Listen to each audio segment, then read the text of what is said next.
Hi.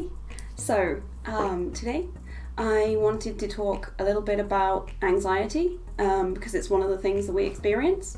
Um, it's something that's been affecting us the most recently.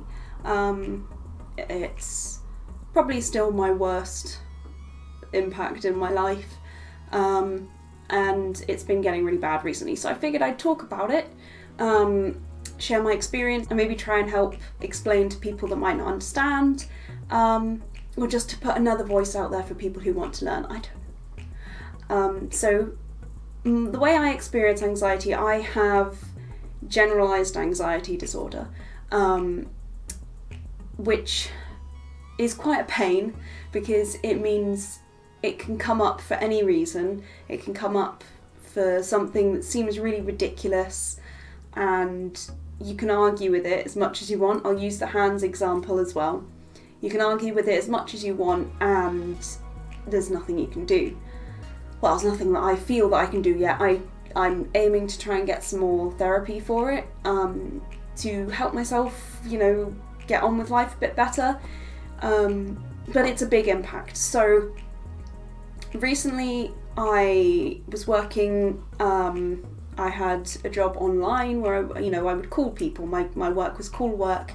That was fine. I enjoy interacting with people. I enjoy talking to people, and everything was going well. And then things started to change a little bit within the job. There started being some quite big changes, and for some reason, even though I knew that I could handle it, and I knew I had everything, and I was good at my job, and I was excited to keep going, for some reason my anxiety just got triggered.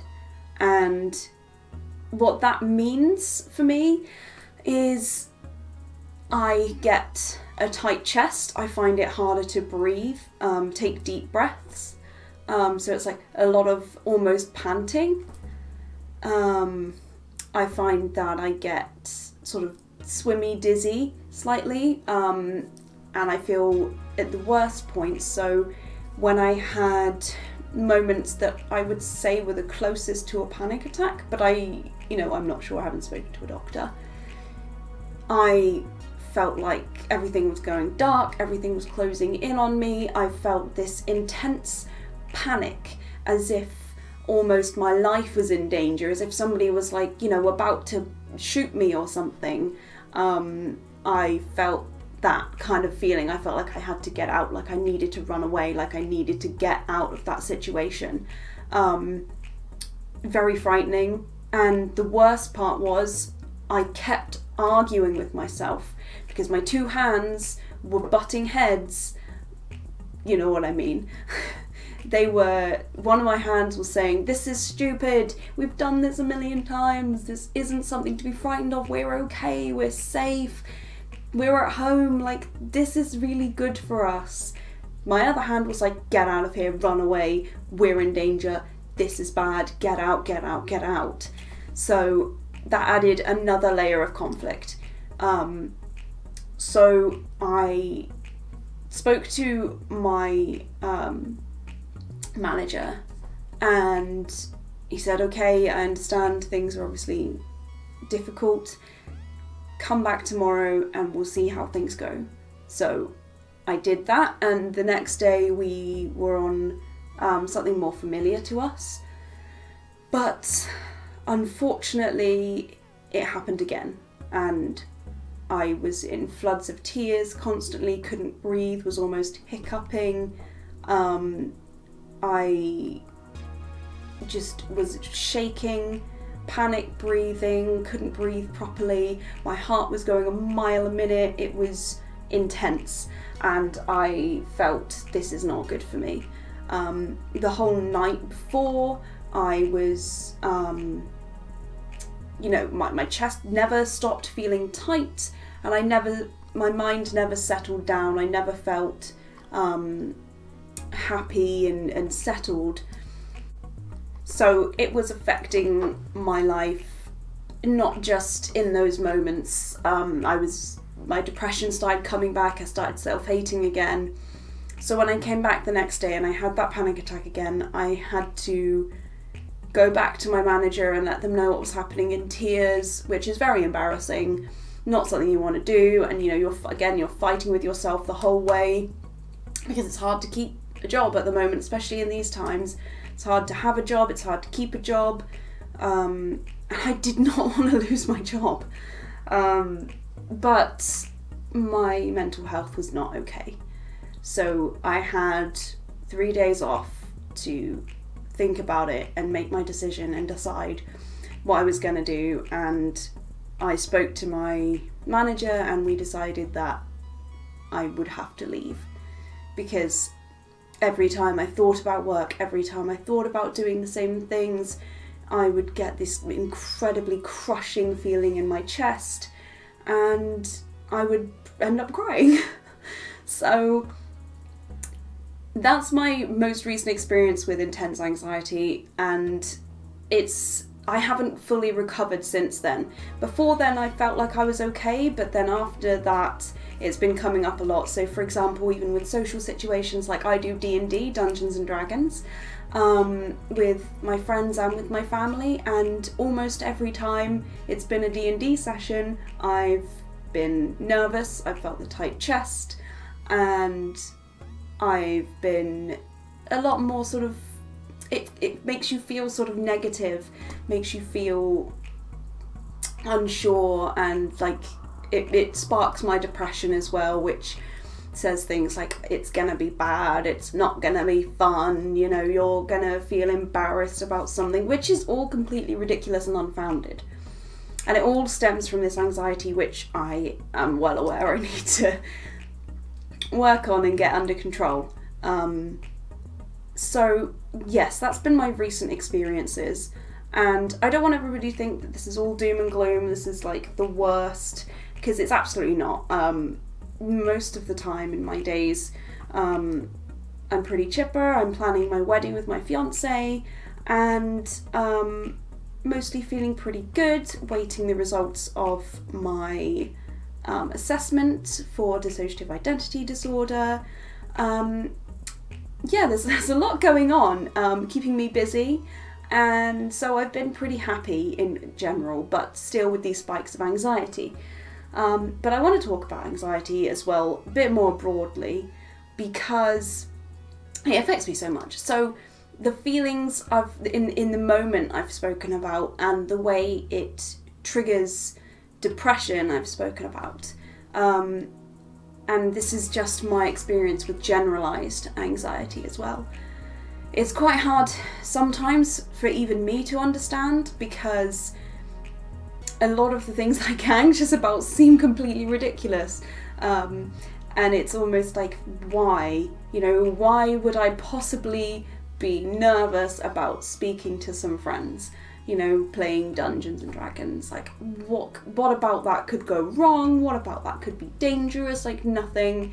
But it just creates a spiral in your mind that you can't control, and it's intense and difficult to fight. Even with my two hands, my logic side, trying to say, but this is silly, we're safe. But sometimes that conflict in and of itself can be a struggle. Telling yourself to stop being silly, telling yourself that everything's fine, can get tiring as well. So this is probably a topic I'll come back to and talk about again. But why am I sharing this, basically?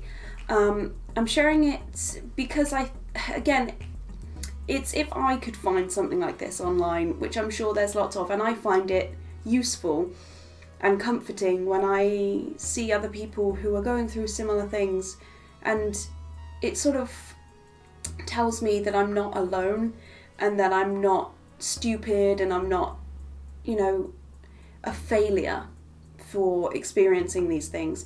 Mental health is a real struggle, and for a lot of people it's incredibly detrimental and disabling. And if we can just educate people as much as possible and inform people how difficult it can really be, I think that could with everybody else on YouTube sharing it too, and with mental health becoming more in the public eye and people understanding it more and more, I think is a really, really good positive thing.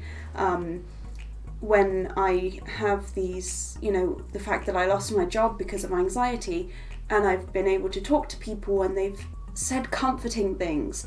They've said, I'm really sorry that you struggled with that, but you made the right decision, and things like that, rather than why on earth would you have left your job, you gave up, you should keep going, all of those kind of things, which, I get enough of from my own mind from depression. I think it's a really, really positive thing, and sharing with more people so that they can also, maybe if you don't have anxiety and you can kind of get a feel a bit more for what it's like, or if you do have anxiety and you can say, I have a similar experience, and again, you're not alone, and to validate you that these experiences are really hard, and if you're getting through, and if you're there tomorrow, no matter what decision you've made in terms of your job, you're getting out of bed, getting these things done, if you're still there and you're still fighting, that's an achievement, that's an accomplishment. So to everybody who's struggling with anxiety, depression, any mental illness, if you, every day, if you're able to get out of bed, fantastic. It's hard sometimes. If you're able to get out of bed and do anything, that's an achievement, and you should be proud of yourself. Sometimes I find it hard to get out of bed and do anything, but if I can, and if I can just walk the dog, or if I can do some washing up, that's something to be proud of. That's an achievement. Obviously if you can do more than that, that's even better. And it's not to say that people who struggle with mental illnesses can't do things, because we absolutely can, but sometimes it's a big struggle, and being able to just socialize, just do one thing, just get out of bed, just put clothes on, sometimes that's something that you really should be proud of. And these are all sort of sentiments I want to share more. I'd love for my channel to be welcoming and friendly to anybody with any mental illness, any struggles, diagnosed or undiagnosed. I want to be able to share my experiences and feel like you're able to share them back, and to create a community where we're welcoming and warm, and we're ready to talk about mental illness, not in such a negative way. I don't want everything to be all doom and gloom. I do want it to be a celebration of people's success and a motivational thing. But I really want to get into this. I want to push myself, especially after losing my job. I really want this to be, my goal. It's something I've always wanted to do, and if I can create a community where people feel supported, people feel loved, and that they can be there for each other through mental struggles, that's my goal.